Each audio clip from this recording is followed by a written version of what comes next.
ഹരേ കൃഷ്ണ.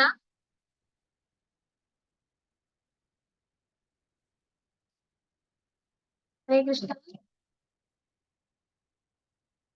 മാതാജി കേൾക്കുന്നുണ്ടോ? എനിക്ക് മാതാജിയുടെ വോയിസ് കേൾക്കുന്നില്ല. എന്റെ വോയിസ് കേൾക്കുന്നുണ്ടോ? കേൾക്കാം മതി, കേൾക്കാം. ഓക്കെ ഓക്കെ, ഇപ്പൊ ശരി. നേരത്തെ കേൾക്കുന്നുണ്ടായിരുന്നില്ല. സ്റ്റാർട്ട് ചെയ്യാം.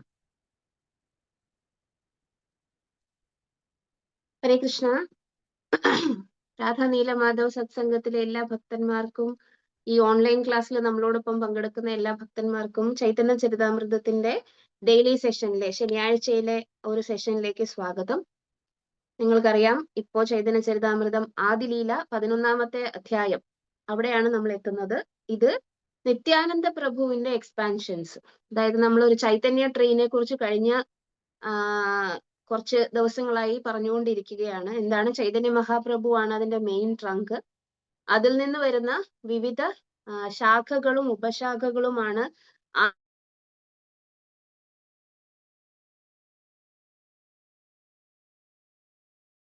നിത്യാനന്ദ മഹാപ്രഭു. ആരാണ് നിത്യാനന്ദ മഹാപ്രഭു? സ്വയം ചൈതന്യ ഭഗവാന്റെ തൊട്ടടുത്ത എക്സ്പാൻഷൻ ആണ്. ബലരാമന്റെ എക്സ്പാൻഷൻ ആണ് ചൈതന്യ. ബലരാംജി തന്നെയാണ് നിത്യാനന്ദ മഹാപ്രഭു എന്ന് പറയുന്നത്, നിത്യാനന്ദ പ്രഭു എന്ന് പറയുന്നത്.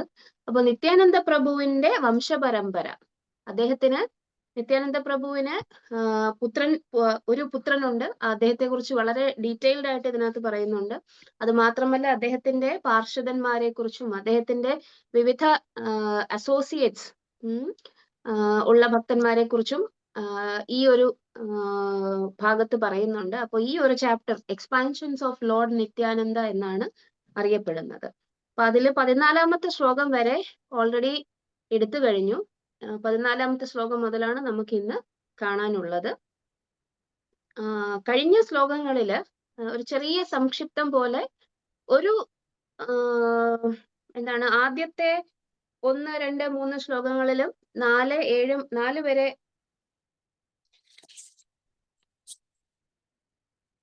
ഒരു ചാപ്റ്ററിന്റെ തുടക്കത്തില് എന്താണ് ചെയ്യുന്നത്?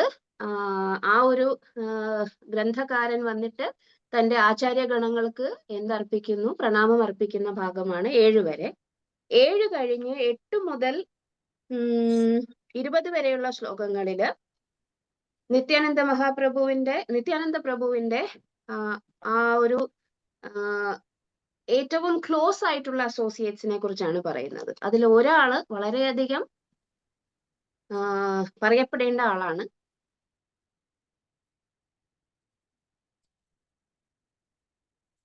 നിങ്ങൾക്കറിയാം, നിത്യാനന്ദ പ്രഭുവിന്റെ 2 പത്നിമാർ, ജാനവമാത, വസുധ. ഈ 2 പത്നിമാരില് വസുധയുടെ പുത്രനാണ് വീരഭദ്ര ഗോസ്വാമി എന്ന് പറയും, വീരചന്ദ്ര ഗോസ്വാമി എന്നും പറയും. അദ്ദേഹത്തെ കുറിച്ച് പല ശാസ്ത്രങ്ങളിലും നമ്മള് പ്രത്യേകിച്ചും ചൈതന്യ വംശപരമ്പരയും നിത്യാനന്ദ പരമ്പരയും കൺസിഡർ ചെയ്യുമ്പോൾ ഏത് പുസ്തകത്തെ കുറിച്ചാണ് നമ്മൾ യൂഷ്വലി ഗൗരഗുണോദ്ദേശ ദീപിക എന്ന കവി കർണപുര എഴുതിയ പുസ്തകത്തിൽ നിന്നാണ് ഈ റെഫറൻസുകളെല്ലാം നമ്മൾ പറയുന്നത്. അപ്പൊ ആ പുസ്തകങ്ങളില്, അത് മാത്രമല്ല, നിത്യാനന്ദ ചരിതാമൃത എന്ന് പറഞ്ഞ് വേറൊരു പുസ്തകമുണ്ട്, നമ്മൾ ചൈതന്യ ചരിതാമൃത പോലെ. അത് കഴിഞ്ഞിട്ട് ഇവരുടെ ഓരോ അസോസിയേറ്റ്സിനും, നിത്യാനന്ദ പ്രഭുവിന്റെയും എല്ലാ മെയിൻ ആയിട്ടുള്ള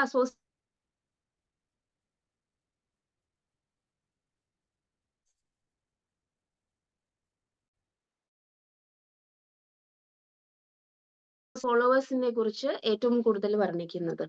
അപ്പൊ അങ്ങനെ വർണ്ണിക്കുന്ന പുസ്തകത്തില് ഏറ്റവും എടുത്തു പറയുന്ന ഒരാള് നിത്യാനന്ദ പ്രഭുവിന്റെ ഡയറക്റ്റ് സൺ, സ്വന്തം പുത്രൻ. ആരാണ്? വീരഭദ്ര ഗോസ്വാമി അല്ലെങ്കിൽ വീരചന്ദ്ര ഗോസ്വാമി എന്ന് പറയും.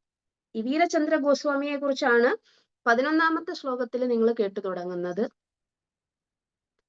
അല്ല, 8ാമത്തെ ശ്ലോകം മുതൽ നിങ്ങൾ കേട്ടു തുടങ്ങുന്നത്. നമുക്ക് ഒന്നും കൂടെ ആ ബാക്കിലേക്ക് പോകാം. അസംഖ്യ അനന്തഗണ കേ കരുഗണന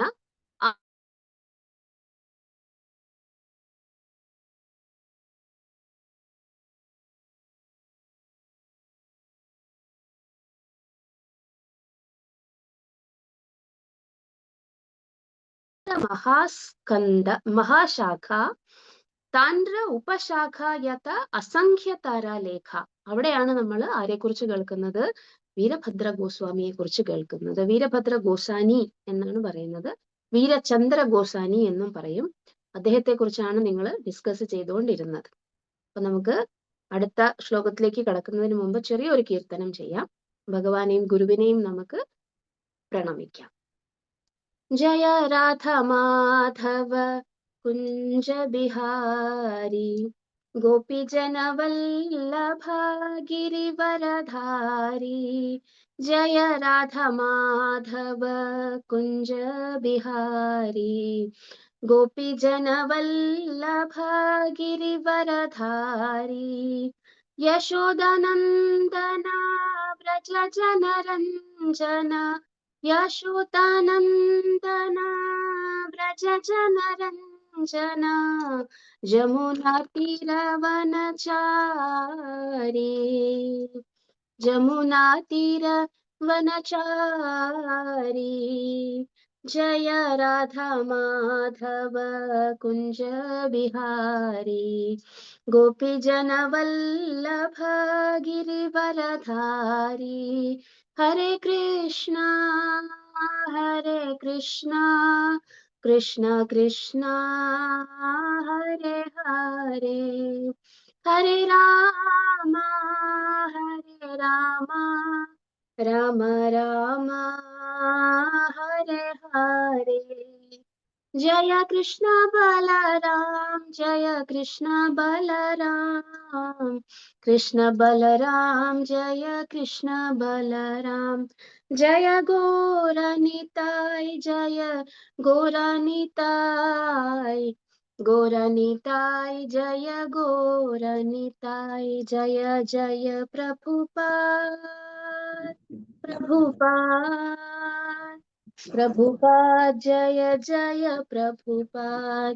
जय जय गुरुदेव गुरुदेव गुरुदेव जय जय गुरुदेव. ओम नमो वासुदेवाय, ओम नमो भगवते वासुदेवाय, ओम नमो भगवते वासुदेवाय. नमः ओम विष्णुपादाय कृष्णप्रेष्ठाय भूतले श्रीमते भक्तिवेदांत स्वामिन्निति नामिने. नमस्ते सरस्वते देवे गौरवाणी प्रचारिणे निर्विशेष शून्यवादी पाश्चात्य देशतारिणे.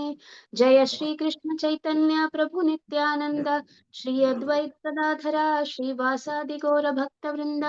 हरे कृष्ण कृष्ण कृष्ण हरे हरे, हरे राम राम राम हरे हरे. ഹരേ കൃഷ്ണ. കഴിഞ്ഞ 2-3 ദിവസങ്ങളിലായിട്ട് നിങ്ങൾ വീരഭദ്ര ഗോസ്വാമിയെ കുറിച്ച് കേട്ടു എങ്കിലും നമുക്ക് കുറച്ചും കൂടെ ഡീറ്റെയിൽഡ് ആയിട്ട് അദ്ദേഹത്തെ കുറിച്ച് ഇന്ന് പരിചയപ്പെടാം. അപ്പോ 11ാമത്തെ ശ്ലോകത്തിൽ പറയുന്നത്, വീരഭദ്ര ഗോസ്വാമി എന്ന് പറയുന്നത് ആരാണ്? നിത്യാനന്ദ പ്രഭുവിന്റെ ആ ഒരു പരമ്പരയിലെ ഏറ്റവും ഗ്രേറ്റസ്റ്റ് ബ്രാഞ്ച് എന്നാണ് പറയുന്നത്. ഏറ്റവും പ്രധാനപ്പെട്ട അല്ലെങ്കിൽ ഏറ്റവും വലിയ ബ്രാഞ്ചാണ് അദ്ദേഹത്തിന്റെ സ്വന്തം പുത്രനായ വീരഭദ്ര ഗോസ്വാമി എന്ന് പറയുന്നത്. ആരാണ് അദ്ദേഹം? നിത്യാനന്ദ പ്രഭുവിന്റെയും അദ്ദേഹത്തിന്റെ പത്നി, 2 പത്നിമാരുണ്ട് അദ്ദേഹത്തിന്, ജാനവദേവിയും പിന്നെ ആരാണ്? വസുധ. ഇവര് രണ്ടുപേരും ഒരു ഭക്തന്റെ, എന്താണ് അദ്ദേഹത്തിന്റെ പേര്? സൂര്യദാസ സരഖേല എന്ന് പറയുന്ന ആ നിത്യാനന്ദ പ്രഭുവിന്റെ തന്നെ അസോസിയേറ്റിന്റെ ആരാണ്? മക്കളാണ്. ഈ 2 പുത്രിമാരും ജാനവദേവിയും വസുധാദേവിയും വന്നിട്ട് നിത്യാനന്ദ പ്രഭുവിന്റെ പത്നിമാരാണ്. അപ്പോ വസുധാ ദേവിയുടെ പുത്രനാണ്, വസുധയുടെയും നിത്യാനന്ദ പ്രഭുവിന്റെയും പുത്രനാണ് ആര്? വീരഭദ്ര ഗോസ്വാമി. പക്ഷേ അദ്ദേഹം ഗുരുവായി സ്വീകരിച്ചിരിക്കുന്നത് ആരെയാണ്? നിത്യാനന്ദ പ്രഭുവിനെ അല്ല, വസുധയും അല്ല, ജാനവ മാതേനെ തന്നെയാണ്. ആര്? ഈ വീരഭദ്ര ഗോസ്വാമി തന്റെ ഗുരുവായി സ്വീകരിച്ചിരിക്കുന്നത്. പിന്നെ അദ്ദേഹത്തിനെ കുറിച്ച് പറയുകയാണെങ്കിൽ കഴിഞ്ഞ ശ്ലോകങ്ങളിൽ പറയുന്നത് എന്താണ്? 8ാമത്തെ ശ്ലോകത്തിലാണ് അദ്ദേഹത്തെ പരിചയപ്പെടുന്നത്. 9ാമത്തെ ശ്ലോകത്തിൽ പറയുന്നു, ഈശ്വര ഹയ്യ കഹായ മഹാഭാഗവത വേദധർമാതീത ഹന വേദധർമ്മേ രത. ഈശ്വര ഹയ്യ, അദ്ദേഹം സ്വയം ഈശ്വരനാണ്. അത് എങ്ങനെയാണ് അദ്ദേഹം ഈശ്വരനാകണമെന്ന് നമുക്ക് പറഞ്ഞു തരാം. മഹാഭാഗവത, പക്ഷെ അദ്ദേഹം ഈ ഭൗതിക ലോകത്തില് ഈശ്വരനായിട്ടല്ല അറിയപ്പെട്ടത്. ആരായിട്ടാണ് അറിയപ്പെട്ടത്? മഹാഭാഗവതനായിട്ടാണ് അറിയപ്പെട്ടത്. വേദധർമാതീത ഹന, വേദധർമ്മത്തിനും ഒക്കെ അതീതമായ അതീന്ദ്രിയ അവസ്ഥയിലാണ് എങ്കിലും പക്ഷെ അദ്ദേഹം വേദധർമ്മേരഥ, അദ്ദേഹം എല്ലാ വൈദിക സംസ്കാരവും അനുസരിച്ചാണ് ജീവിച്ചത്. പ്രഭുപാദ് പറയുന്നു, also Virabhadra Goswami was the supreme personality of godhead. Prabhupad Krishnadasa Kaviraja Goswami ഇത് പറയുകയാണ്, വീരഭദ്ര ഗോസ്വാമി എന്ന് പറയുന്നത് പരമദിവ്യോത്തമ പുരുഷനായ ഭഗവാൻ തന്നെയാണ്. എങ്ങനെയാണ്? He presented himself as A great devotee. നമുക്കറിയാം ചൈതന്യ മഹാപ്രഭുവിനെ പോലെ തന്നെ ചൈതന്യ മഹാപ്രഭു സ്വയം ഭഗവാനാണ്, പക്ഷെ എങ്കിലും അദ്ദേഹം ഭഗവാൻ എന്നറിയപ്പെടാൻ ആഗ്രഹിച്ചില്ല. അദ്ദേഹം ഛന്ന അവതാരം എന്നറിയപ്പെട്ടു, അല്ലെ? എന്താണ്? അദ്ദേഹം ഭക്തൻ എന്ന പേരിൽ അറിയപ്പെട്ടു. അതേപോലെ തന്നെയാണ് ഇദ്ദേഹവും. വീരഭദ്ര ഗോസ്വാമി എന്ന് പറയുന്നത് സുപ്രീം പേഴ്സണാലിറ്റി തന്നെയാണ്, പക്ഷെ അദ്ദേഹത്തിനെ ഒരു ഡിവോട്ടി എന്ന രീതിയിൽ അറിയപ്പെടാനാണ് ആഗ്രഹിച്ചത്. And although the supreme God head is transcendental to all Vedic injunctions, he strictly followed the Vedic rituals. അദ്ദേഹം അതീന്ദ്രിയ അവസ്ഥയിലായിരുന്നുവെങ്കിലും പക്ഷെ അദ്ദേഹം വൈദിക സംസ്കാരത്തിനനുസരിച്ച് തന്നെയാണ് ജീവിച്ചത്. അന്തരേ ഈശ്വര ചേഷ്ട ബഹിരേ നിർദംഭ ചൈതന്യ ഭക്തി മണ്ഡപേ തേനോ മൂലസ്തംഭ. വളരെ മനോഹരമായിട്ടുള്ള ശ്ലോകമാണ്. എന്താണ്? അന്തരേ ഈശ്വര ചേഷ്ട, അദ്ദേഹം യഥാർത്ഥത്തിൽ ഈശ്വരനാണ്. ബഹിരെ നിർദംഭ, പക്ഷെ ആ ഈശ്വരനാണ് എന്നുള്ള എന്താണ് ഒരു സ്വഭാവവും അദ്ദേഹം എന്ത് ചെയ്തില്ല? പുറത്ത് പ്രകടമാക്കിയില്ല. ചൈതന്യ ഭക്തി മണ്ഡപേ, ചൈതന്യ ഭക്തി എന്ന് പറയുന്നത് ഒരു മണ്ഡപമാണെങ്കിൽ തേനോ മൂലസ്തംഭ, അദ്ദേഹം ആരാണ്? അതിന്റെ മൂലസ്തംഭമാണ്. അതിന്റെ മേലെയാണ് ഈ മണ്ഡപം വന്നിട്ട് എന്ത് ചെയ്തിരിക്കുന്നത്? ബലത്തിൽ നിൽക്കുന്നത്. So he is the main pillar in the hall of devotional service erected by Sri Chaitanya Mahaprabhu.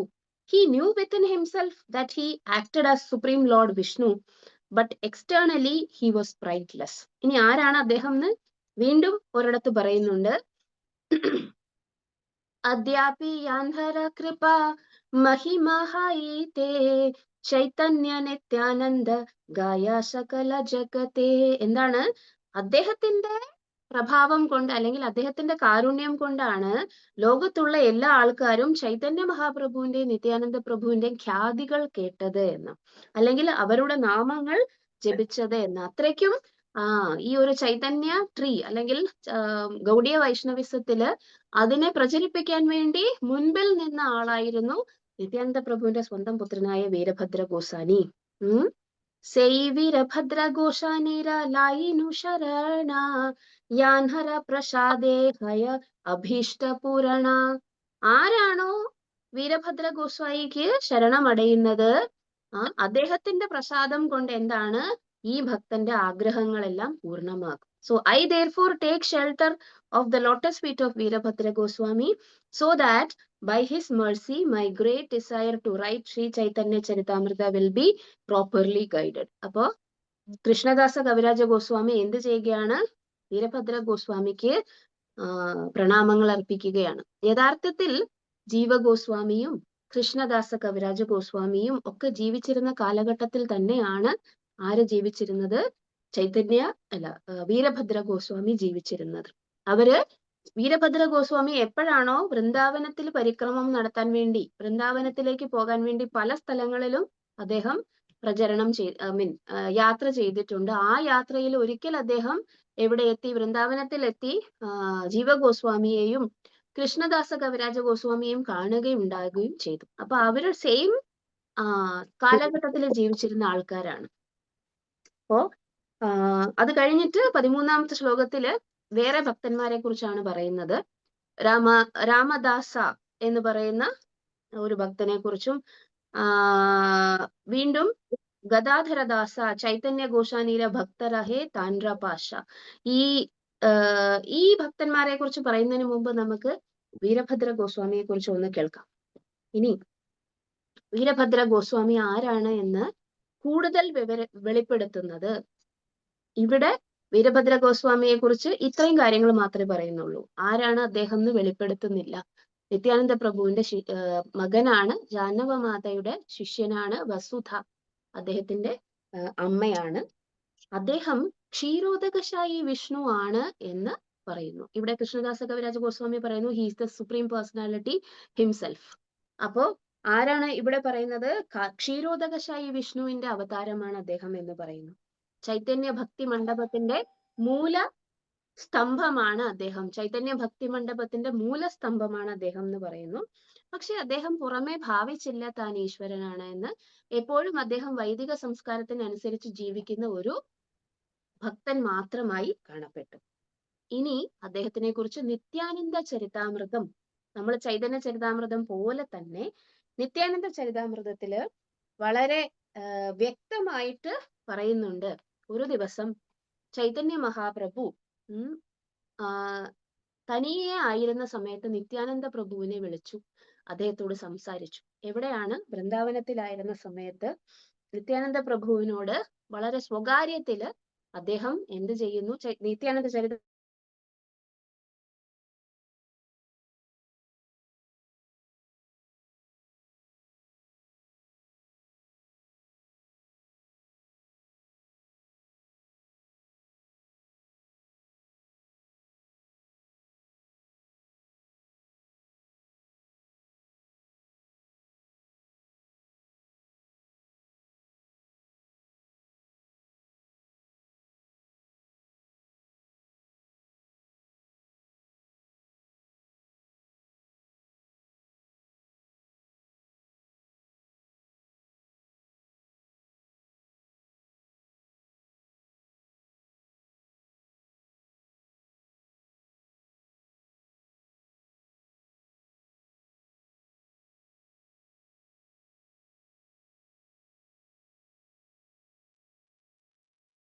Krishna, ഇവിടെ ചെറിയൊരു പ്രശ്നം ഉണ്ടായി, കറണ്ട് പോയി, അതുകൊണ്ടാണ്.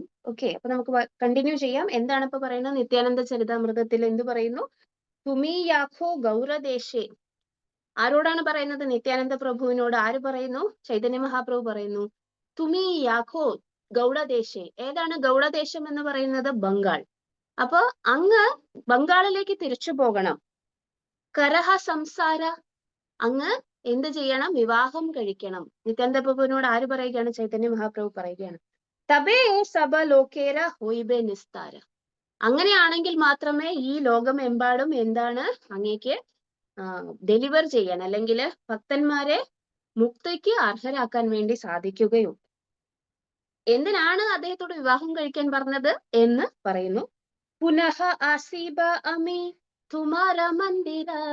എന്താണ് പുനഃ ആസീബ എന്ന് പറഞ്ഞാൽ? എന്താണ് പുന എന്ന് പറഞ്ഞാൽ വീണ്ടും, ആസീബ എന്ന് പറഞ്ഞു കഴിഞ്ഞാൽ വരും എന്ന്. പുനഃ ആസീബ എന്ന് പറഞ്ഞാൽ വീണ്ടും വരും.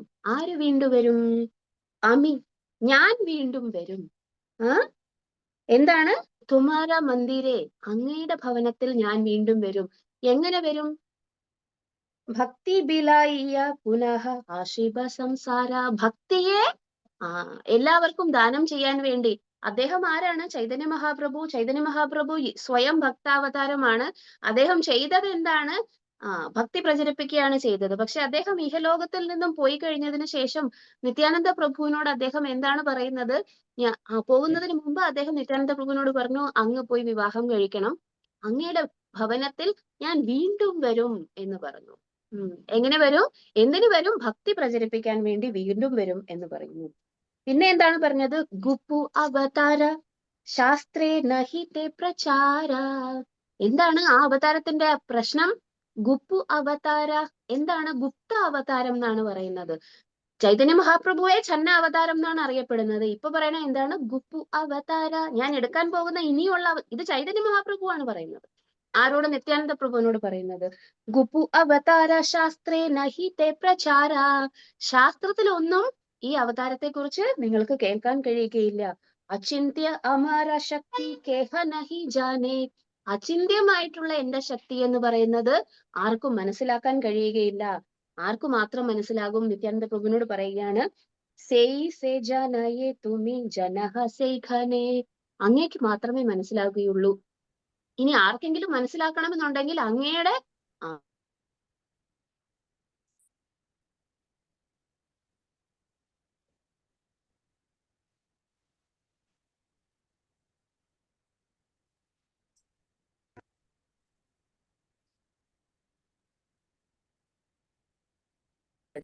I will again manifest in your family and stay in your home. I will distribute Krishna Bhakti and deliver the whole world. These incarnations of mine are secret and hidden in the scriptures. No one knows my inconceivable energies. Only you know them perfectly and others know only by your mercy. അപ്പോ നിത്യാനന്ദ പ്രഭുവിനോട് ആര് പറഞ്ഞു? ചൈതന്യ മഹാപ്രഭു വിവാഹം കഴിക്കാൻ പറഞ്ഞു. അദ്ദേഹം സൂര്യദാസ സരഖേല എന്ന് പറയുന്ന ഒരു ഭക്തന്റെ 2 പുത്രിമാർ, ആരാണ്? വസുധ, ജാനവ എന്ന് പറയുന്ന ഈ 2 വിവാഹം കഴിച്ച് ഈ 2 പത്നിമാർ അദ്ദേഹത്തിന് ഉണ്ടായിരുന്നു. ഇനി നിത്യാനന്ദ പ്രഭുവിന്റെ ഈ പുത്രന്റെ ജീവിതത്തില് ഏറ്റവും കൂടുതൽ പറയപ്പെടുന്നത് ഇനി ഒരാളുടെ പേരാണ്. അഭിരാം ഠാക്കൂർ എന്ന് പറയുന്ന ഒരു ഭക്തന്റെ പേരാണ്. ആരാണ് അഭിരാം ഠാക്കൂർ എന്ന് പറഞ്ഞാൽ, കവി കർണപുര അദ്ദേഹത്തിന്റെ ഗൗരഗുണോദ്ദേശ ദീപികയിൽ പറയുന്നു, ശ്രീദാമ എന്ന് പറയുന്ന ഗോപന്മാരുടെ, അതായത് സഖാക്കളിലെ ഏറ്റവും ഉന്നതനായിട്ടുള്ള വ്യക്തിയാണ് ശ്രീദാമ. ഭഗവാന്റെ ഏറ്റവും അടുത്ത, ബലരാംജിയുടെയും ശ്രീകൃഷ്ണ ഭഗവാന്റെയും ഏറ്റവും അടുത്ത സഖ ആണ് ആര്? നമ്മുടെ ശ്രീദാമ. ശ്രീദാമ സഖായുടെ ഒരു മാനിഫെസ്റ്റേഷൻ, അല്ലെങ്കിൽ അദ്ദേഹം വന്നിട്ട് ചൈതന്യ ലീലയില് ആരായിട്ട് അവതരിച്ചു? അഭിരാം ഠാക്കൂർ എന്ന പേരിൽ ഒരു ഭക്തനായിട്ട് അവതരിച്ചു. അപ്പോ നിത്യാനന്ദ പ്രഭുവിന്റെ മക്കളും, അതായത് പുത്രന്മാരും പിന്നെ ഈ അഭിരാം ഠാക്കൂറും തമ്മിൽ എന്താണ് ബന്ധമെന്നാണ് ഈ ഒരു ഭാഗത്ത്, അതായത് അഭിരാം ഠാക്കൂറിന്റെ ശിഷ്യന്മാര് ഒരു പുസ്തകം എഴുതിയിട്ടുണ്ട്, അഭിരാം ചരിതം എന്ന് പറഞ്ഞിട്ട്. അപ്പൊ ആ പുസ്തകത്തിൽ പറയുന്നു, അഭിരാം ഠാക്കൂർ എന്ന് പറയുന്നത് വളരെയധികം പവർഫുൾ ആയിട്ടുള്ള ഒരു ബ്രാഹ്മണനാണ്. വളരെയധികം ശക്തിയുണ്ട് അദ്ദേഹത്തിന്, സിദ്ധികളും ഒക്കെയുണ്ട്. അപ്പൊ അദ്ദേഹം എന്ത് ചെയ്യും? ഈ അവതാരങ്ങളും മറ്റും എന്താണ് ഓഥന്റിക് ആണോ എന്ന്, അതായത് നമ്മൾ വർഷിപ്പ് ചെയ്യാൻ ഉപയോഗിക്കുന്ന പല കാര്യങ്ങളും വന്നിട്ട് അതിന് അതിൻ്റെതായിട്ടുള്ള ശക്തി ഉണ്ടോ എന്ന് പരീക്ഷിച്ച് മനസ്സിലാക്കാൻ വളരെയധികം പ്രാഗൽഭ്യമുള്ള വ്യക്തിയായിരുന്നു എന്ന് പറയും. ഉദാഹരണത്തിന് ഒരു ശാലിഗ്രാം ശില. ഈ ശാലിഗ്രാം ശില യഥാർത്ഥത്തിൽ ശാലിഗ്രാം ശില ആണോ ഇല്ലയോ എന്ന് അറിയുന്നതിന് അഭിരാം ഠാക്കൂർ ശാലിഗ്രാം ശിലയ്ക്ക് നമസ്കാരം അർപ്പിക്കും. ശാലിഗ്രാം ശില യഥാർത്ഥത്തിൽ ശാലിഗ്രാം ശില വർഷിപ്പബിൾ ആണെങ്കിൽ അതിനൊന്നും സംഭവിക്കുകയില്ല. അല്ലെങ്കിൽ എന്ത് സംഭവിക്കും? ആ ശാലിഗ്രാം ശില പൊട്ടി തകർന്നു പോകും എന്ന് പറയുന്നു. ഇങ്ങനെ പലതരത്തിലുള്ള അത്ഭുത ശക്തികളും അദ്ദേഹത്തിന് ഉണ്ടായിരുന്നു. ഒരു ദിവസം അദ്ദേഹം നിത്യാനന്ദ പ്രഭുവിനെ അദ്ദേഹത്തിന്റെ വീട്ടിനടുത്ത്, ഗംഗാതീരത്താണ് നിത്യാനന്ദ പ്രഭുവിന്റെ വീട്, അവിടെ വെച്ച് കണ്ടുമുട്ടി. അപ്പൊ അദ്ദേഹത്തിന്, നിത്യാനന്ദ പ്രഭുവിന് 2 പത്നിമാരുണ്ട്. നിത്യാനന്ദ പ്രഭു ഈ എന്താണ് നമ്മുടെ അഭിരാം ഠാക്കൂറിന്റെ അടുത്ത് കുശല പ്രശ്നങ്ങളൊക്കെ നടത്തി, എന്താണ് അദ്ദേഹത്തെ വീട്ടിലേക്ക് വിളിച്ചു വരുത്തി, അദ്ദേഹത്തിന് എന്ത് ചെയ്തു? സത്കാരമൊക്കെ ചെയ്തു. അതെല്ലാം ചെയ്തു അവരെ സംസാരിച്ചുകൊണ്ടിരിക്കുമ്പോ അഭിരാം ഠാക്കൂർ പറഞ്ഞു, എനിക്ക് അങ്ങയുടെ പുത്രന്മാരെ കാണണം, അല്ലെങ്കിൽ പുത്രനെ കാണണം. നിത്യാനന്ദ പ്രഭുവിന് പുത്രൻ ഉണ്ടായതേ ഉള്ളൂ, എനിക്ക് അങ്ങയുടെ പുത്രനെ കാണണം എന്ന് പറഞ്ഞു. അപ്പോ നിത്യാനന്ദ പ്രഭുവിന് വളരെ സന്തോഷമായി. നിത്യാനന്ദ പ്രഭുവിന്റെ ഏറ്റവും, അതായത് ബലരാംജി ആണ് നിത്യാനന്ദ പ്രഭു, ബലരാംജിയുടെ സഖാവാണ്, അല്ലെങ്കിൽ ശ്രീകൃഷ്ണ ഭഗവാന്റെ സഖാവാണ് ആര്? ശ്രീദാം സഖ. അതാണ് ഇപ്പൊ ആരായിട്ട് വന്നിരിക്കുന്നത്? അഭിരാം ഠാക്കൂറായിട്ട് വന്നിരിക്കുന്നത്. അപ്പൊ എന്ത് സംഭവിച്ചു? അദ്ദേഹത്തിന് പുത്രനെ കാണണം എന്ന് പറഞ്ഞതും നിത്യാനന്ദ പ്രഭു എന്ത് ചെയ്തു? തന്റെ കുട്ടി, ഇപ്പൊ ഉണ്ടായ കുട്ടിയാണ്, ഉണ്ടായ കുട്ടിയെയും കൊണ്ടുവന്ന് അദ്ദേഹത്തിനെ കാണിച്ചു. എന്ത് ചെയ്തു അഭിരാം ഠാക്കൂർ? അഭിരാം ഠാക്കൂർ വന്നിട്ട് ആ പുത്രനെ നമസ്കാരം അർപ്പിച്ചു. പിന്നെ എന്ത് സംഭവിച്ചു? ആ കുട്ടി ക്ഷണത്തിൽ മരിച്ചുപോയി എന്ന് പറയും. അതെ, ആ കുട്ടി ക്ഷണത്തിൽ മരിച്ചുപോയി എന്ന് പറയുന്നു. അപ്പൊ നിത്യാനന്ദ പ്രഭുവിന് വളരെയധികം വിഷമമായി. എന്ത് സംഭവിച്ചു? ഈ കുട്ടി മരണപ്പെട്ടു. നിത്യാനന്ദ പ്രഭു എന്ത് ചെയ്തു? ഗംഗയുടെ തീരത്താണ്. സാധാരണ അവിടെയുള്ള ആൾക്കാരെല്ലാം എന്ത് ചെയ്യും? ഭൗതിക ശരീരം ഗംഗയിൽ നിർമാർജനം ചെയ്തു. വസുധയ്ക്കും ജാനവമാതാവിനും ഭയങ്കര സങ്കടമായി. വീണ്ടും ഇപ്രകാരം സംഭവിച്ചു. അദ്ദേഹത്തിന് അടുത്ത പുത്രനുണ്ടായി. എന്ത് ചെയ്തു? കാണാൻ വന്നു. അഭിരാം ഠാക്കൂർ വന്ന് നമസ്കരിച്ചതും വീണ്ടും പുത്രൻ മരിച്ചുപോയി. അങ്ങനെ എത്രയോ പുത്രന്മാർ, 3ഓ 4ഓ പുത്രന്മാർ അദ്ദേഹത്തിനുണ്ടായി. ഇവരെല്ലാവരും അഭിരാം ഠാക്കൂർ വന്ന് എന്ത് ചെയ്യുന്നു? നമസ്കരിച്ചതും പുത്രന്മാരെല്ലാം മരിച്ചു പോകുന്ന അവസ്ഥയാണ്. ഭൗതിക ലോകത്തിലാണ് ഇപ്പൊ ആര് അവതാരം എടുത്തിരിക്കുന്നത്? നിത്യാനന്ദ പ്രഭു സ്വയം ബലരാമനാണ്. പക്ഷെ എങ്കിലും എന്ത് സംഭവിച്ചു? വസുധ ജാനവ ആ മാതാക്കന്മാർക്കും ഈ നിത്യാനന്ദ പ്രഭുവിന് ഇത് വളരെയധികം വിഷമമുണ്ടാക്കി. അപ്പൊ നിത്യാനന്ദ പ്രഭു പറഞ്ഞു, അടുത്ത തവണ ഈ പ്രകാരം ഞാൻ അഭിരാം ഠാക്കൂറിനെ ക്ഷണിക്കുകയില്ല എന്ന് പറഞ്ഞു. അഭിരാം ഠാക്കൂർ തിരിച്ച് എവിടെ പോയി? സ്വന്തം വീട്ടിൽ പോയി. അദ്ദേഹം എവിടെയാണ് താമസിക്കുന്നത്? അദ്ദേഹം എന്താണ് വേറെ ഒരു സ്ഥലത്താണ്. അതായത് അഭിരാം ഠാക്കൂർ ഈ നിത്യാനന്ദ പ്രഭുവിന്റെ അടുത്തല്ല താമസിക്കുന്നത്, ഗംഗയുടെ അക്കരെയാണ് താമസിക്കുന്നത്. അപ്പൊ അഭിരാം ഠാക്കൂറിനെ അടുത്ത കുട്ടി ജനിച്ചപ്പോൾ ആര് ക്ഷണിച്ചില്ല ആ ഉത്സവത്തിന്, അല്ലെങ്കിൽ ആ സെറിമണിക്ക് ക്ഷണിച്ചില്ല. അഭിരാം ഠാക്കൂറും ഭാര്യ മാലിനി എന്ന് പറയുന്ന അഭിരാം ഠാക്കൂറിന്റെ ഭാര്യയും താമസിച്ചിരുന്നത് കൃഷ്ണനഗരം, അതായത് ഗംഗയുടെ അപ്പുറത്താണ്. അത് കടന്നിട്ട് വേണം, ഇക്കരെ വന്നിട്ട് വേണം ഗംഗയുടെ തീരത്ത് നിത്യാനന്ദ പ്രഭുവിന്റെ കുടീരത്തിൽ അല്ലെങ്കിൽ നിത്യാനന്ദ പ്രഭുവിന്റെ വീട്ടിലെത്താൻ വേണ്ടിയിട്ട്. അപ്പൊ ഈ ലേറ്റസ്റ്റ് കുട്ടി, അതായത് ഈ അവസാനത്തെ കുട്ടി ജനിച്ച സമയത്ത് അഭിരാം ഠാക്കൂറിനെ ക്ഷണിച്ചില്ല. കാരണം പേടിയാണ്. അദ്ദേഹം വന്നിട്ട് എന്ത് ചെയ്യും? ഈ കുട്ടിയെ നമസ്കരിച്ചു കഴിഞ്ഞിട്ടുണ്ടെങ്കിൽ ഈ കുട്ടിയും മരിച്ചു പോകുമോ എന്ന് വിചാരിച്ചിട്ട് എന്ത് സംഭവിച്ചു? ആരെയും വിളിച്ചില്ല. ആരെയുമല്ല, അഭിരാം ഠാക്കൂറിനെ വിളിച്ചില്ല. എന്ത് ചെയ്യും? എല്ലാവരും മഹാത്മാക്കളെ വിളിക്കും, എല്ലാവർക്കും അവർക്കെല്ലാം ഭക്ഷണം കൊടുക്കും, അതിനുള്ള ഉത്സവങ്ങളൊക്കെ നടത്തുകയൊക്കെ ചെയ്യും ആ സമയത്ത്. അപ്പോ ഈ കുട്ടി ജനിച്ച സന്തോഷത്തിന് വേണ്ടിയിട്ട് ഉത്സവം നടത്താൻ വേണ്ടി അനവധി മഹാത്മാക്കളെ ക്ഷണിച്ചെങ്കിലും അഭിരാമിനെ മാത്രം അദ്ദേഹം ക്ഷണിച്ചില്ല. അപ്പോ അദ്വൈത ആചാര്യ നിത്യാനന്ദ പ്രഭുവിനോട് ചോദിച്ചു, എന്തുകൊണ്ടാണ് അഭിരാമിനെ ക്ഷണിക്കാത്തത് എന്ന് ചോദിച്ചു. അപ്പൊ അഭിരാം പറഞ്ഞു, എന്റെ കുട്ടികളിൽ നിന്ന് അല്ല, നിത്യാനന്ദ പ്രഭു പറഞ്ഞു, ഈ അഭിരാം ഠാക്കൂർ വന്നു കഴിഞ്ഞാൽ എന്നെ എന്റെ കുട്ടികളിൽ നിന്ന് അന്യനാക്കി മാറ്റും. അതായത് കഴിഞ്ഞ ഒരുപാട് ഒരു കുറച്ചു കാലത്തില് അദ്ദേഹം എന്നെ എന്റെ സ്വന്തം പുത്രന്മാരിൽ നിന്ന് അന്യനാക്കി മാറ്റി കഴിഞ്ഞിരിക്കുന്നു. അതുകൊണ്ട് ഈ പ്രകാരം അദ്ദേഹത്തെ ഇങ്ങോട്ട് കടത്തിവിടരുതെന്ന് ഈവൻ കടത്തുകാരുടെ അടുത്ത് പോയി ആര് പറഞ്ഞു? നിത്യാനന്ദ പ്രഭു പറഞ്ഞു. കടത്തുകാരുടെ അടുത്ത് പറഞ്ഞു, അഭിരാം ഠാക്കൂർ എന്ന് പറയുന്ന ഒരാളുണ്ട്, ഗംഗയുടെ ഇക്കരെ എന്നെ കാണാൻ വേണ്ടിയിട്ട് നിത്യാനന്ദ പ്രഭുവിന്റെ വീട്ടിലേക്ക് എന്ന് പറഞ്ഞ ആരെങ്കിലും വന്നു കഴിഞ്ഞിട്ടുണ്ടെങ്കിൽ കടത്തി വിടരുത് എന്ന് പറഞ്ഞു അവിടെയും പറഞ്ഞു ഏൽപ്പിച്ചു. ആരെ? അഭിരാം ഠാക്കൂറിനെ തടയാൻ വേണ്ടിയിട്ട് നിത്യാനന്ദ പ്രഭു. കൃഷ്ണനഗരം എന്ന് പറയുന്ന സ്ഥലത്ത് ഗംഗയുടെ അപ്പുറം ആണ് ആര് താമസിക്കുന്നത്? അഭിരാമും ഭാര്യ മാലിനിയും താമസിക്കുന്നത്. അപ്പൊ ഒരു ദിവസം ഈ വാർത്ത അറിഞ്ഞിട്ട്, കുട്ടിയുണ്ടായ വാർത്ത അറിഞ്ഞിട്ട് വക്രേശ്വർ പണ്ഡിറ്റ്, നമ്മൾ കേട്ടിട്ടുണ്ട് ഇവരുടെ എല്ലാം പേര്, വക്രേശ്വർ പണ്ഡിറ്റ് വന്നിട്ട് അഭിരാം ഠാക്കൂറിന്റെ അടുത്ത് പറഞ്ഞു, അങ്ങ് അറിഞ്ഞില്ലേ, നിത്തായി ഒരു വലിയ ഉത്സവം നടത്തുന്നു. നിത്തായിക്ക് ലേറ്റസ്റ്റ് ആയിട്ട്, അതായത് പുതിയതായിട്ട് ഒരു കുട്ടിയുണ്ടായി, ഒരു പുത്രനുണ്ടായി, അതിന്റെ ഉത്സവം നടത്തുന്നു.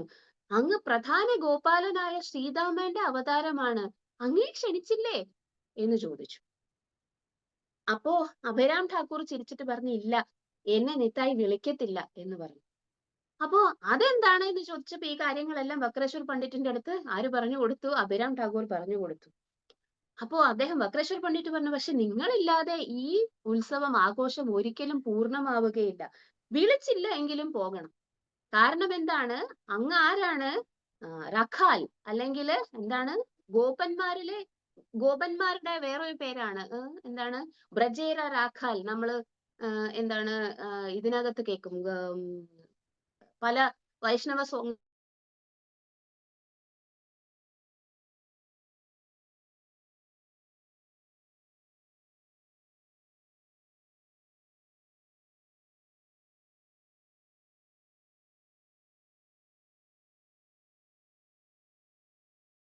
നിർബന്ധവുമില്ല. അതുകൊണ്ട് എന്ത് പറഞ്ഞു? മാലിനി പറഞ്ഞു, അതായത് പത്നി പറഞ്ഞു, അഭിരാം ഠാക്കൂറിനോട് പറഞ്ഞു, നിത്തായ് പ്രഭു അങ്ങേ വിളിച്ചില്ലെങ്കിലും അങ്ങ് എന്തായാലും പോകണം. അത് കാരണം നമ്മൾക്ക് അഭിമാനം എന്ന് പറയുന്ന കാര്യമൊന്നുമില്ല. ഗോപന്മാർക്ക് എന്തിനാണ് അഭിമാനം? അവര് വന്നിട്ട് അവർക്ക് അഭിമാനമോ ഫോൾസിഗോ ഒന്നുമില്ല. അതുകൊണ്ട് അങ്ങ് പോകണം എന്ന് പറഞ്ഞു. അപ്പോ വക്രേശ്വർ പണ്ഡിറ്റിന്റെ അടുത്ത് അഭിരാം ഠാക്കൂർ പറഞ്ഞു, ഞാൻ കുറച്ച് കഴിഞ്ഞിട്ട് വരാം എന്ന് പറഞ്ഞു. വക്രേശ്വർ പണ്ഡിറ്റ് പോയി. അഭിരാം ഠാക്കൂർ വീണ്ടും എന്ത് ചെയ്യാൻ പോയി? നിത്തായ് പ്രഭുവിന്റെ കുട്ടിയെ കാണാൻ വേണ്ടി പോവുകയാണ്. ഗംഗയുടെ തീരത്തെത്തി. ഗംഗയുടെ തീരത്തെത്തിയപ്പോ എന്ത് സംഭവിച്ചു? ബോട്ടുകാരനോട് പറഞ്ഞു, എനിക്ക് ഗംഗയുടെ അക്കരെ പോണം എന്ന് പറഞ്ഞു. അപ്പോ ഈ ബോട്ടുകാരൻ പറഞ്ഞു, അങ്ങ് ആരാണ് എന്ന് ചോദിച്ചു. എന്തിനാണ് ചോദിക്കുന്നത് എന്ന് പറഞ്ഞപ്പോ ബോട്ടുകാരൻ പറയുകയാണ്, അഭിരാം ഠാക്കൂർ എന്ന് പറഞ്ഞ ഒരാൾ വന്നു കഴിഞ്ഞിട്ടുണ്ടെങ്കിൽ നിത്തായ് പ്രഭു പറഞ്ഞിട്ടുണ്ട് അക്കരെ കടത്തിവിടരുതെന്ന്. കാരണം എന്താണെന്നൊന്നും അറിയില്ല, പക്ഷെ നിത്തായ് പ്രഭു പറഞ്ഞിട്ടുണ്ട് അക്കരെ കടത്തിവിടരുതെന്ന് പറഞ്ഞിട്ടുണ്ട്. അത് കാരണം അങ്ങ് അഭിരാം ഠാക്കൂർ ആണോ എന്നറിയാൻ വേണ്ടിയിട്ടാണ് ഞാൻ ചോദിച്ചത്. അപ്പൊ അഭിരാം ഠാക്കൂർ പറഞ്ഞു ഞാനാണ് അഭിരാം ഠാക്കൂർ എന്ന് പറഞ്ഞു. ബോട്ടുകാരൻ പറഞ്ഞു എന്നെ കൊണ്ട് പറ്റൂല അക്കരെ കൊണ്ടുപോകാൻ വേണ്ടിയിട്ട്. ബോട്ടുകാരൻ എന്ത് ചെയ്തെന്ന് അറിയാമോ? ബോട്ടിനകത്ത് വെള്ളം കയറ്റി വെള്ളം മുക്കിക്കളയുകയും ചെയ്തു. കാരണം ബോട്ട് അവിടെ കിടന്നാലേ അദ്ദേഹത്തിന് കയറാൻ പറ്റുകയുള്ളൂ.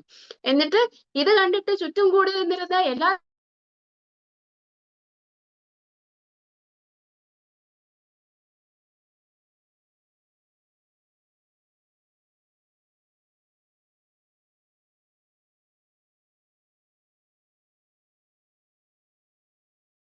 കയ്യിലിരുന്ന ഒരു തുണി എടുത്തിട്ട് ഗംഗയിലേക്ക് എറിഞ്ഞു. അത്ഭുതം, അദ്ദേഹത്തിന്റെ സിദ്ധി കൊണ്ട് എന്ത് ചെയ്തു? ഈ തുണി ഫ്ലോട്ട് ചെയ്യാൻ തുടങ്ങി. അഭിരാം ഠാക്കൂർ അതിലിരുന്ന് അക്കരെ ഗംഗയിലെത്തി. നിത്തായി അക്കരെ ഗംഗയിലെത്തിയതും അഭിരാം ഠാക്കൂർ വന്നിട്ടുണ്ട്, അഭിരാം ഠാക്കൂർ വന്നിട്ടുണ്ടെന്ന് കുറെ പേര് ചെന്ന് നിത്തായിയുടെ അടുത്ത് പറഞ്ഞു. നിത്തായി അവിടെ വലിയ ഉത്സവം നടത്തുകയാണ്, പുത്രൻ ഉണ്ടായതിന്റെ ഉത്സവം.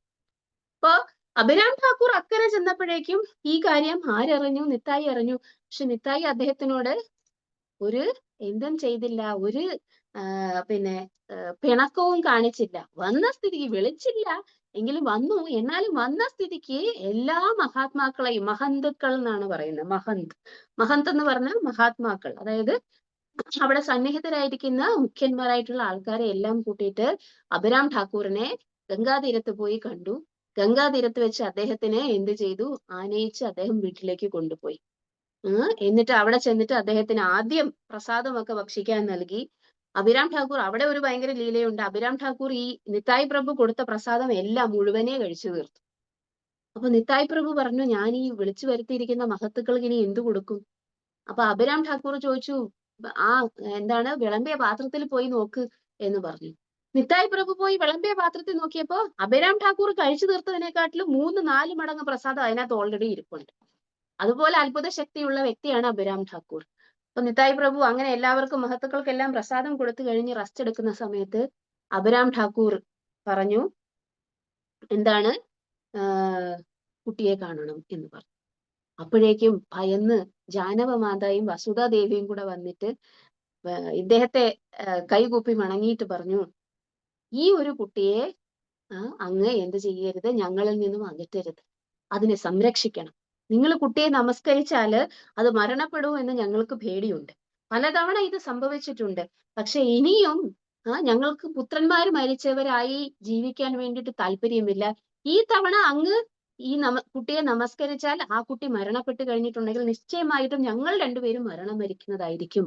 അങ്ങനെ ചെയ്യരുത് എന്ന് ആരോട് പറഞ്ഞു? അഭിരാം ഠാക്കൂറിന്റെ അടുത്ത് നിത്തായിയുടെ പത്നിമാർ അല്ലെങ്കിൽ ആ കുട്ടിയുടെ മാതാക്കന്മാർ വന്നിട്ട് പറഞ്ഞു. അപ്പൊ അഭിരാം ഠാക്കൂർ ചോദിച്ചു നിങ്ങൾ എന്തിനാണ് ഭയക്കുന്നത്? ഞാൻ നമസ്കരിക്കുന്നത് ഈ കുട്ടിയെ പരീക്ഷിക്കാനാണ്. ഈ കുട്ടി സ്വയം സ്വരൂപനാണെങ്കിൽ അതിനൊന്നും സംഭവിക്കില്ല. അപ്പൊ നിത്തായി പ്രഭുവിന് ഇത് കേട്ടപ്പോഴേക്കും ഭയങ്കര സന്തോഷമായി. എന്താണ് പരീക്ഷിക്കാൻ? അതായത് ആ കുട്ടി എന്ന് പറയുന്നത് അല്ലെങ്കിൽ ഇതിനു മുന്നേ ഉണ്ടായ പുത്രന്മാരെന്ന് പറയുന്നത് എന്താണ് അത്രയും കാലം ജീവിച്ചിരിക്കാനേ അവർക്ക് യോഗ്യത ഉണ്ടായിരുന്നുള്ളൂ, അല്ലെങ്കിൽ അവർക്ക് വിധി ഉണ്ടായിരുന്നുള്ളൂ എന്ന് അദ്ദേഹം അക്സെപ്റ്റ് ചെയ്തിരുന്നു. അപ്പൊ അതുകൊണ്ട് നിത്യാനന്ദ പ്രഭു എന്ത് ചെയ്തു? ഇത് കേട്ടതും സമാധാനത്തോടെ കുട്ടിയെ എടുത്തുകൊണ്ട് വന്നു. അഭിരാം കുട്ടിയെ നമസ്കരിച്ചു. എന്ത് സംഭവിച്ചു? കുട്ടിക്കൊന്നും സംഭവിച്ചില്ല. കുട്ടി ചിരിക്കാൻ തുടങ്ങി. അഭിരാം വീണ്ടും വീണ്ടും നമസ്കരിച്ചു. വീണ്ടും എന്ത് ചെയ്തു? കുട്ടി വീണ്ടും ചിരിക്കാൻ തുടങ്ങി. തൽക്ഷണം അഭിരാം എന്ത് ചെയ്തു? അഭിരാമിന് ഭയങ്കര എക്സ്റ്റാറ്റിക്, അതായത് അധികമായിട്ട് ആഹ്ലാദം വന്നു. അങ്ങനെ ആഹ്ലാദത്തിൽ അദ്ദേഹം കുട്ടിയെ എടുത്തിട്ട് എന്ത് ചെയ്തു? നൃത്തം ചെയ്തിട്ട് ഉറക്ക അദ്ദേഹം പറഞ്ഞു എന്താണ് ഏന ദേഖേച്ച ഗോര ദേഖ ആരബാർ പുനർബാർ സെയ് ഗോര വീരാവതാർ എന്ന് പറഞ്ഞു. എന്താണ് പറഞ്ഞത്? ഏന ദേഖേച്ച ഗോര ദേഖ ഓരബാർ. ആരൊക്കെയാണോ ഗോര, അതായത് ചൈതന്യ മഹാപ്രഭുവിനെ ഗോരാംഗനെ കണ്ടിരിക്കുന്നത്, ദേഖ ഓരബാർ, അതായത് വീണ്ടും വീണ്ടും അദ്ദേഹത്തിനെ കാണാൻ ആഗ്രഹിച്ചിരുന്നു, അങ്ങനെയുള്ളവർക്ക് വേണ്ടിയിട്ടാണ് പുനർബാർ സെയ് ഗോര വീരാവതാർ. പുനർബാർ എന്ന് പറഞ്ഞാൽ വീണ്ടും, എന്താണ്? സെയ് ഗോര, അതേ ഗോര, എന്താണ്? വീര അവതാർ. വീര എന്ന് പറയുന്ന പേരിലുള്ള അവതാരം എടുത്തു വന്നിരിക്കുകയാണ്. എന്താണ് അതിന്റെ അർത്ഥം? So that those who did not see Sri Chaitanya Mahaprabhu could again have the opportunity to see him. The Lord has reappeared in the form of Veerabhadra Prabhu. അതാണ് നിത്യാനന്ദ ചരിതാമൃതത്തില് വീരഭദ്ര പ്രഭുവിനെ കുറിച്ച് ഇത് ചൈതന്യ മഹാപ്രഭു തന്നെ ആണ് എന്ന് പറയാൻ വേണ്ടിയിട്ട് അല്ലെങ്കിൽ വ്യക്തമാക്കാൻ വേണ്ടിയിട്ട് പറയുന്ന ആ ഒരു പാട്ട്. അപ്പൊ ആരാണ് അദ്ദേഹം? ക്ഷീരോദകശായി വിഷ്ണുവിന്റെ അവതാരമാണ്. അത് എവിടെയാണ് പറയുന്നത്? ഗൗരഗുണോദേശ ദീപിക എന്ന് പറയുന്ന ആ ഒരു സ്ഥലത്ത് കവി കർണപൂർ എന്ന് പറയുന്ന ഭക്തനാണ് എഴുതുന്നത്. സംഘർഷണസ്യ യോ വ്യൂഹ പയോവിഷയീ നമക സ ഏവ വീരചന്ദ്രോ അഭ്യുചൈതന്യ ഭിന്ന വിഗ്രഹ എന്നാണ് പറയുന്നത്. എന്താണ് അതിന്റെ അർത്ഥം? സംഘർഷണസ്യ യോ വ്യൂഹ, സംഘർഷണൻ എന്ന പേരിൽ വിഷ്ണുവിന്റെ വ്യൂഹങ്ങൾ, അദ്ദേഹത്തിന്റെ പേര് സംഘർഷണ, വാസുദേവ, പ്രദ്യുമ്ന, അനിരുദ്ധ നമ്മൾ കേട്ടിട്ടുണ്ട് അല്ലെ, ചതുർവ്യൂഹങ്ങൾ. അതിൽ സംഘർഷണസ്യ യോ വ്യൂഹ പയോവിഷയീ നമക. പയോവിഷയീ നമക എന്ന് പറഞ്ഞു കഴിഞ്ഞാൽ ക്ഷീരോദകശായി എന്നാണ് അർത്ഥം. ക്ഷീരസാഗരത്തിൽ ശയിക്കുന്നവൻ ക്ഷീരോദകശായി എന്ന് പറയും. സ ഏവ വീരചന്ദ്രോ, അദ്ദേഹമാണ് വീരചന്ദ്രൻ എന്ന പേരിൽ അവതരിച്ചിരിക്കുന്നത്. അഭ്യു ചൈതന്യ ഭിന്ന വിഗ്രഹ, അദ്ദേഹം ആരാണ്? ചൈതന്യ മഹാപ്രഭു തന്നെയാണ്. അപ്പൊ രണ്ടുപേരുടെ റെഫറൻസ് ആണ് നമുക്ക് കിട്ടിയിരിക്കുന്നത്. ആര്? വീരചന്ദ്ര അല്ലെങ്കിൽ വീരഭദ്ര, രണ്ടുപേരും ഒന്ന് തന്നെയാണ്, രണ്ടുപേരിലും അറിയപ്പെടും. ആരാണ്? ഈ അഭിരാം ഠാക്കൂറിന്റെ കുറിച്ച് പ്രതിപാദിക്കുന്ന ഗ്രന്ഥത്തിൽ പറയുന്നുണ്ട്, ഏന ദേഖേച്ച ഗോര ദേഖ ഓരബാർ പുനർബാർ സെയ് ഗോര വീര അവതാർ. ആരാണ്? പുനർബാർ സെയ് ഗോര വീര അവതാർ എന്ന് പറയുന്നു. ഇനി രണ്ടാം സ്ഥലത്ത് ഗോര ഗുണോദേശ ദീപിക, അതാണ് നമ്മളുടെ റെഫറൻസ് ഗ്രന്ഥം എന്ന് പറയപ്പെടുന്ന ചൈതന്യ അല്ലെങ്കിൽ വൈഷ്ണവ പരമ്പരയിലെ ആചാര്യന്മാരെ മനസ്സിലാക്കുന്ന സ്ഥലത്ത്, അല്ലെങ്കിൽ ആരാണ് ഇവരൊക്കെ, കൃഷ്ണലീലയിൽ ആരാണ് ഇവരൊക്കെ എന്ന് മനസ്സിലാക്കുന്ന ആ ഒരു പുസ്തകം കവി കർണപൂർ എഴുതിയ ഗൗര ഗുണോദേശ ദീപികയാണ്. അവിടെ പറയുന്നു സംഘർഷണസ്യ യോ വ്യൂഹ പയോ വിഷയീ നമക സ ഏവ വീരചന്ദ്രോ അഭ്യു ചൈതന്യ ഭിന്ന വിഗ്രഹ എന്ന് പറയുന്നു. അപ്പോ ആരാണ് വീരഭദ്ര ഗോസ്വാമി അല്ലെങ്കിൽ വീരചന്ദ്ര ഗോസ്വാമി? സ്വയം ചൈതന്യ മഹാപ്രഭുവിന്റെ വീരാവതാരം. അതായത് ചൈതന്യ മഹാപ്രഭുവിനെ 32 വർഷമേ ആൾക്കാർക്ക് കാണാൻ സാധിച്ചുള്ളൂ അല്ലെ. 32 ഇയേഴ്സ് ആയപ്പോ അദ്ദേഹം ഇഹലോകവാസം അല്ലെങ്കിൽ ഈ ഒരു പാസ്റ്റ് ടൈംസ് എല്ലാം എടുത്ത് തിരിച്ചുപോയി. വീണ്ടും ആര് താമസിച്ചിരുന്നു? നിത്യാനന്ദ പ്രഭു വീണ്ടും ജീവിച്ചിരുന്നു. അദ്ദേഹത്തിന്റെ പുത്രനായി ഗൗര വീണ്ടും അവതരിച്ചതാണ് ആര്? വീരഭദ്ര ഗോസ്വാമി എന്ന് പറയുന്നത് സ്വയം ക്ഷീരോദകശായി വിഷ്ണു. പക്ഷെ അദ്ദേഹം ആരാണെന്ന് പുറത്ത് പറഞ്ഞില്ല, അല്ലെങ്കിൽ പുറത്ത് അറിയിച്ചില്ല. അതിന്റെ ഈശ്വരത്വം ഒന്നും പുറത്ത് വെളിവാക്കിയില്ല. അദ്ദേഹം ഒരു ഭക്തനായി ജീവിച്ചു. ആരുടെ ശിഷ്യനായിരുന്നു അദ്ദേഹം? സ്വന്തം മാതാവ് വസുധ.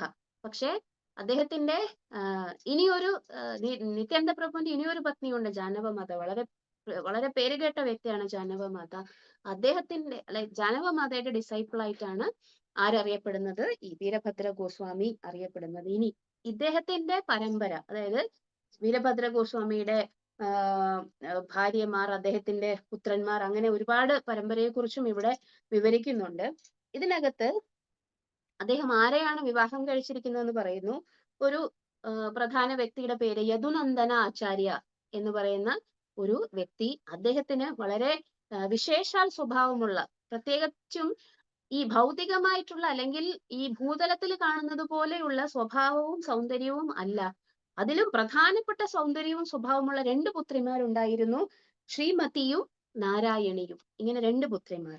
അതായത് ജാനവദേവിയുടെ അനുഗ്രഹത്താൽ അല്ലെങ്കിൽ ആഗ്രഹത്താൽ ഈ കുട്ടികളെ അല്ലെങ്കിൽ ഈ പെൺകുട്ടികളെ വീരഭദ്ര പ്രഭുവിന് വിവാഹം കഴിച്ചു കൊടുത്തു. യദുനന്ദന ആചാര്യ ആക്ച്വലി വീരഭദ്ര പ്രഭുവിനെ തന്റെ ഗുരുവായി സ്വീകരിച്ചു.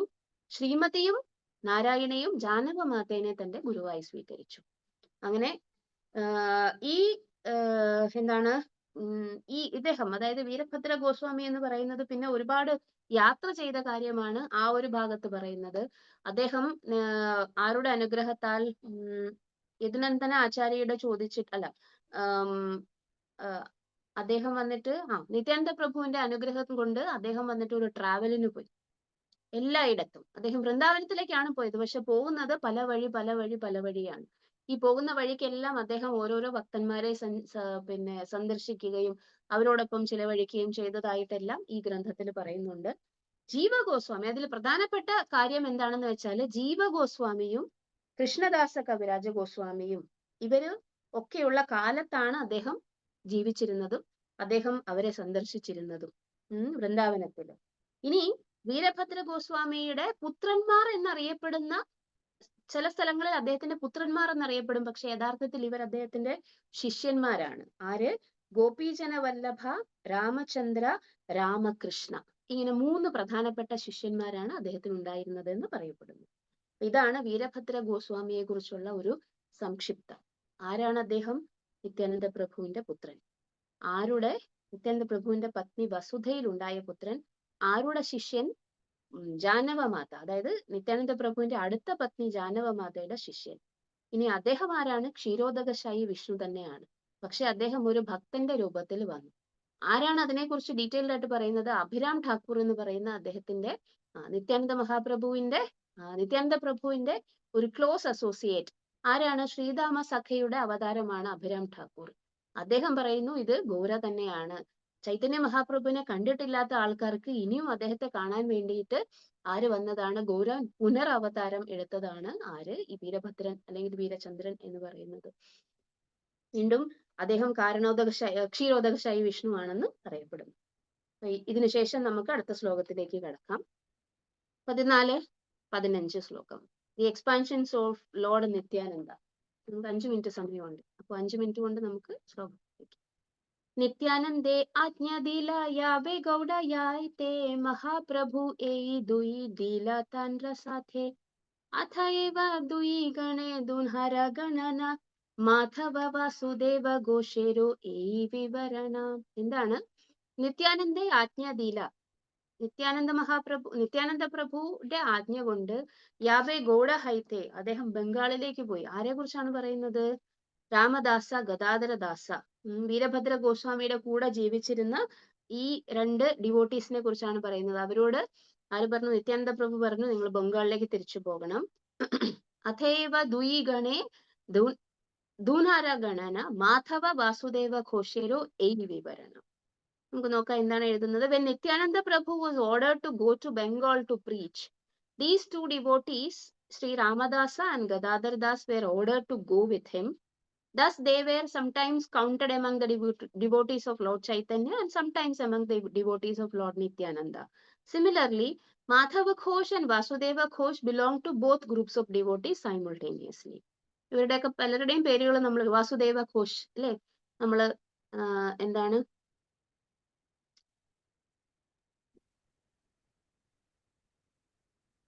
ജഗന്നാഥ അല്ല, ആ ഒരു വൈഷ്ണവ സോങ്ങിന്റെ അകത്ത് വാസുദേവ ഘോഷ പോലെ എന്ന് പറയുന്ന ഒരു സ്ഥലത്ത് അദ്ദേഹത്തിനെ കുറിച്ച് കേൾക്കുന്നുണ്ട്. മാധവ ഘോഷും വാസുദേവ ഘോഷും. ഭക്തിസിദ്ധാന്ത Saraswati Thakur writes in his Anubhashya, there is a place named Dani Hatta near the Agra Dvipa railway station and Patuli in the district of Bardwan, where the deity of Sri Gopinathji is still situated. This deity accepted Govinda Ghosh as his father. Even until today, the deity performs the Shraddha ceremony on the anniversary of death of Govinda Ghosh.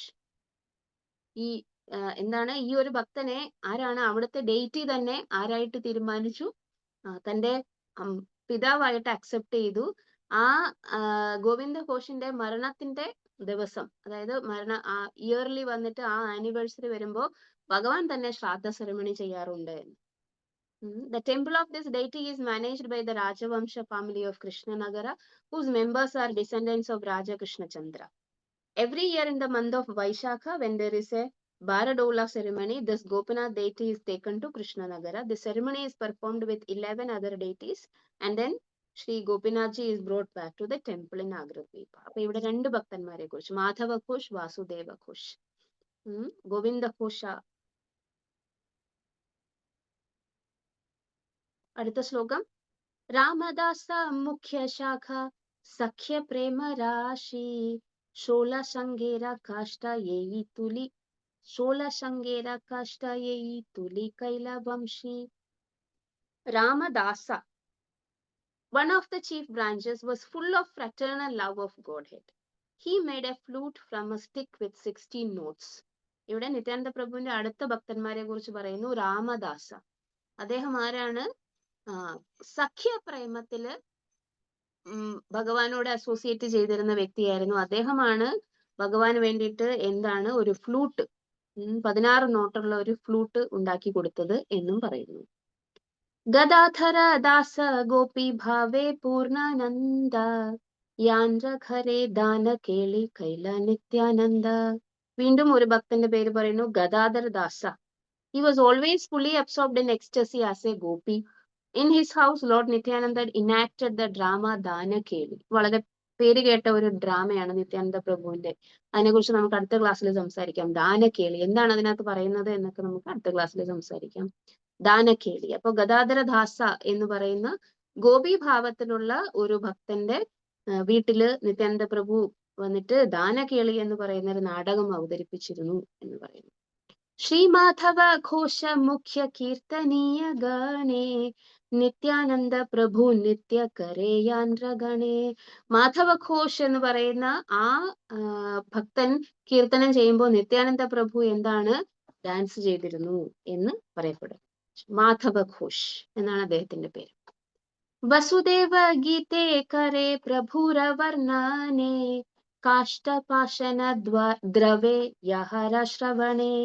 ഇനി വസുദേവ ഘോഷിന്റെ പ്രത്യേകത എന്താണ്? ഈ ചൈതന്യ മഹാപ്രഭുവിനെയും നിത്യാനന്ദ പ്രഭുവിനെയും വർണ്ണിച്ചു കഴിഞ്ഞിട്ടുണ്ടെങ്കിൽ അത് കേട്ടിട്ട് wood and stone would melt upon hearing it.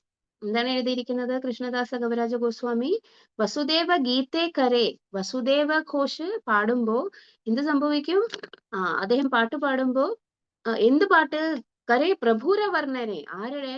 Chaitanya മഹാപ്രഭുവിനെ കുറിച്ചും നിത്യാനന്ദ പ്രഭുവിനെ കുറിച്ചും വർണ്ണിക്കുമ്പോ കാഷ്ട പാഷാണ ദ്രവേ. എന്താണ് കാഷ്ട? കാഷ്ട എന്ന് പറഞ്ഞ വുഡ്, പാഷാണ എന്ന് പറഞ്ഞ സ്റ്റോൺ, കല്ലും മരവും വരെ ദ്രവേ അലിയുമായിരുന്നു. യാഹര ശ്രവണെ, അത് കേട്ടിട്ട്. അപ്പൊ when Vasudeva Ghosha described Lord Nityananda and Chaitanya Mahaprabhu while performing Kirtan, even wood and stone would melt upon hearing it. അതുപോലുള്ള ഭക്തന്മാരായിരുന്നു അദ്ദേഹത്തിന്റെ പാർഷദന്മാരായിട്ടുണ്ടായിരുന്നത്. മുരാരി ചൈതന്യ ദാസേര അലൗകിക ലീല വ്യാഘ്രഗാലെ ചട മാരെ സർപ്പശാനെ ഖേല. അടുത്ത ഭക്തന്റെ പ്രത്യേകത എന്താണ്? മുരാരി ചൈതന്യ ദാസ എന്ന് പറയുന്ന ഒരു ഭക്തന്റെ പേര് പറയുന്ന അലൗകിക ലീല. അദ്ദേഹത്തിനെ ആർക്കും അനുകരിക്കാൻ പറ്റാത്ത തരത്തിലുള്ള അലൗകിക ലീല, അൺകോമൺ പാസ് ടൈം ആണ്. എന്താണ് പാസ് ടൈം? വ്യാഘ്രഗാലെ ചാട്ടാമാറെ. എന്താണ് വ്യാഘ്രം? കടുവ, അല്ലെങ്കിൽ എന്താണ് ടൈഗർ, അതിന്റെ മുഖത്ത് പോയി അടിക്കുമായിരുന്നു കളിക്ക്. അതായത് അവരും ഈ ഭക്തനും തമ്മിൽ എന്താണ് ഭയങ്കര സ്നേഹബന്ധത്തിലായിരുന്നു. അവരുടെ ക്രൂര സ്വഭാവം ഒന്നും ഈ ഭക്തന്റെ അടുത്ത് അവർ എടുക്കുകയില്ലായിരുന്നു. എന്താണ്? വ്യാഘ്ര ഗാലെ ചാട്ടാമാരെ, എന്താണ് അടിക്കുമായിരുന്നു, അതിന്റെ മുഖത്ത് കളിയായിട്ട് പോയി അദ്ദേഹം അടിക്കുമായിരുന്നു. ഇനി സർപ്പശാനെ ഖേല, എന്താണ് സർപ്പത്തിനെ എടുത്തു വെച്ച് മടിയിൽ എടുത്തു വെച്ചിട്ട് കളിക്കുമായിരുന്നു എന്ന് പറയുന്നു. So there are many extraordinary activities performed by Murari, a great devotee of Lord Chaitanya Mahaprabhu. Sometimes in his ecstasy he would slap the cheek of a tiger and sometimes he would play with a venomous snake. അപ്പൊ അനുഭാഷ്യത്തിൽ പറയുന്നു മുരാരി ചൈതന്യദാസ എന്ന് പറയുന്ന ആ ഭക്തനെ കുറിച്ചാണ് ഈ ഒരു പാരഗ്രാഫിലെ വിവരണം. എന്താണ് അദ്ദേഹത്തിന്റെ പ്രത്യേകത? He had no fear for his external body. അദ്ദേഹത്തിന് സ്വന്തം ശരീരത്തിനെ കുറിച്ച് ഒരു ഭയവുമില്ല. Of which he was completely forgetful. Always എന്താണ് അദ്ദേഹം വന്നിട്ട് ഭഗവാനെ കുറിച്ച് ചിന്തിച്ചും പാടിക്കൊണ്ടും ഇരിക്കുന്നത് കൊണ്ട് സ്വന്തം ശരീരത്തിനെ കുറിച്ച് അദ്ദേഹത്തിന് വലിയ ചിന്തയൊന്നും ഉണ്ടായിരുന്നില്ല. He could spend all 24 hours of the day chanting the Hare Krishna Mahamantra or speaking about Lord Chaitanya and Nityananda. 24 മണിക്കൂറും അദ്ദേഹത്തിന് മഹാമന്ത്രം ജപിച്ചുകൊണ്ടേയിരിക്കാം. അല്ലെങ്കിൽ അദ്ദേഹം എന്ത് ചെയ്യും? ചൈതന്യ മഹാപ്രഭുവിനെ നിത്യാനന്ദ പ്രഭുവിനെ കുറിച്ച് പറഞ്ഞുകൊണ്ടേയിരിക്കും. Sometimes he would remain submerged in water for 2 or 3 days. 2-3 ദിവസമൊക്കെ വെള്ളത്തിന്റെ അകത്ത് എന്ത് ചെയ്യും? ഈ പ്രകാരം ധ്യാനത്തിലിരിക്കും. But he would feel no body inconvenience. അദ്ദേഹത്തിന്റെ ശരീരം അദ്ദേഹത്തെ കഷ്ടപ്പെടുത്തുകയുമില്ല. Thus he behaved almost like stone or wood. അതുകൊണ്ടാണ് പറഞ്ഞത് കല്ലും മരവും പോലെയൊക്കെ അദ്ദേഹം പെരുമാറി എന്ന്. But he always used his energy in chanting the Hare Krishna Mahamantra. എന്നും അദ്ദേഹത്തിന്റെ ശ്രദ്ധ എവിടെയാണ്? Chanting Hare Krishna Mahamantra. No one can describe his specific characteristics, but it is understood that whenever Murari Chaitanya Dasa passed, whoever was present would be enlightened in Krishna consciousness simply by the atmosphere he created. എവിടെ കൂടെയൊക്കെയാണോ Murari Chaitanya travel ചെയ്തത് അദ്ദേഹത്തിന്റെ ഭക്തി, അദ്ദേഹം create ചെയ്ത ആ ഒരു positive atmosphere കാരണം അവിടെയുള്ള ആൾക്കാരെല്ലാം ആരായി മാറി? ഭക്തന്മാരായി മാറും എന്ന് പറയുന്നു. അപ്പൊ ഇവിടെ ആരെ കുറിച്ചാണ് പറഞ്ഞത്? മുരാരി ദാസ എന്ന്, മുരാരി ചൈതന്യ ദാസ എന്ന് പറയുന്ന ചൈതന്യ മഹാപ്രഭുവിന്റെ ഭക്തനെ കുറിച്ചാണ് പറയുന്നത്. നിത്യാനന്ദ പ്രഭുവിന്റെ എക്സ്പാൻഷൻസ് അല്ലെങ്കിൽ അദ്ദേഹത്തിന്റെ ശാഖ, ഉപശാഖ എന്ന പേരിലാണ് അറിയപ്പെടുന്നത്. അദ്ദേഹത്തിന്റെ പ്രത്യേകത എന്താണ്? ശരീരത്തെ കുറിച്ച് ഒരു അവബോധവും ഇല്ലാത്ത ഒരു വ്യക്തിയായിരുന്നു. കാരണം അത് ഇമിറ്റേഷൻ അല്ല, അല്ലെങ്കിൽ എന്താണ്, അനുകരണം ഒന്നുമല്ല. എനിക്ക് ശരീരത്തിനെ കുറിച്ച് ഒരു ഇതുമില്ല എന്ന് പറഞ്ഞ ഒരു ഭ്രാന്ത് പിടിച്ച അവസ്ഥയൊന്നും അല്ല. എന്താണ് കാരണം?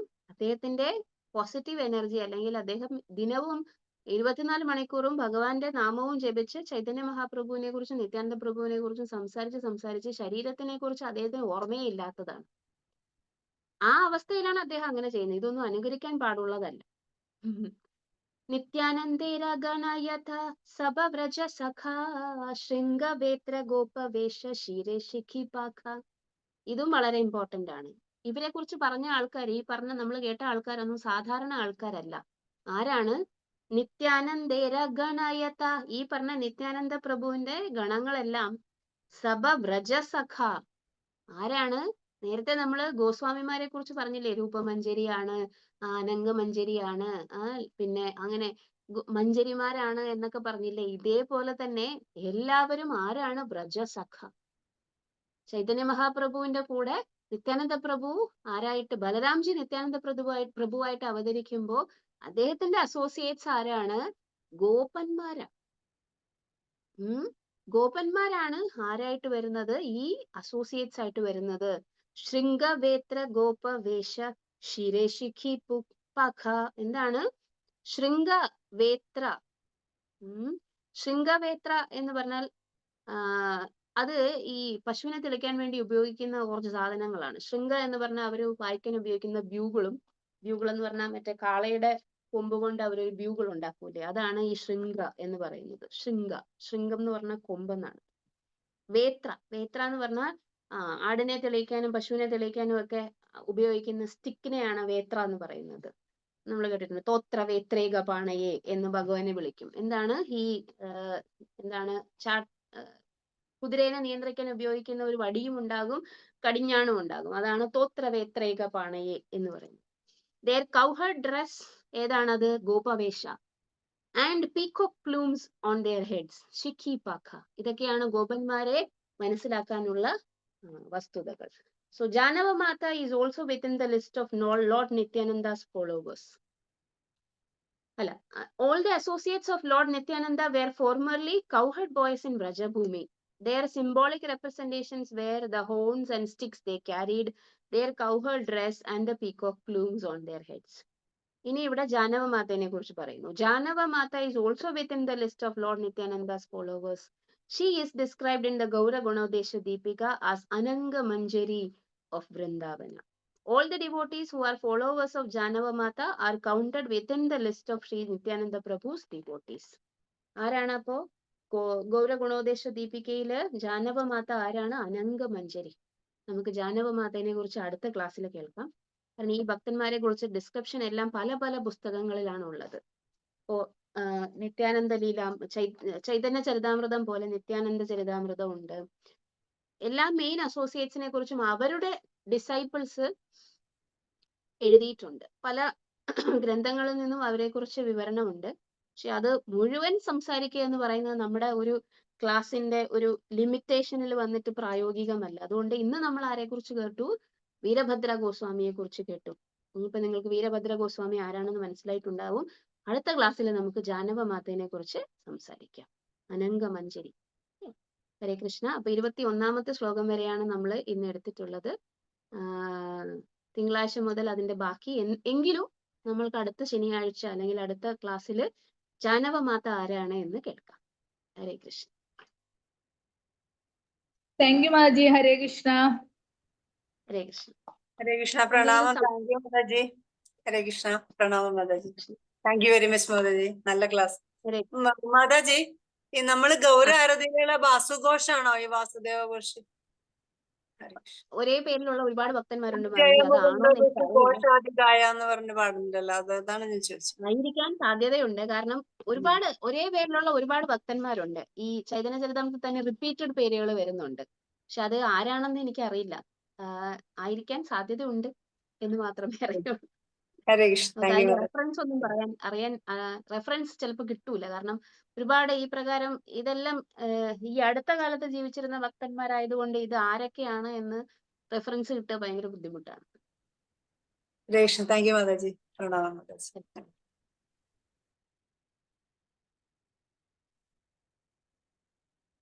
എൻഡ് ചെയ്യാം Mataji. Okay, Maji. Hare Krishna. Thank you so much. Hare Krishna.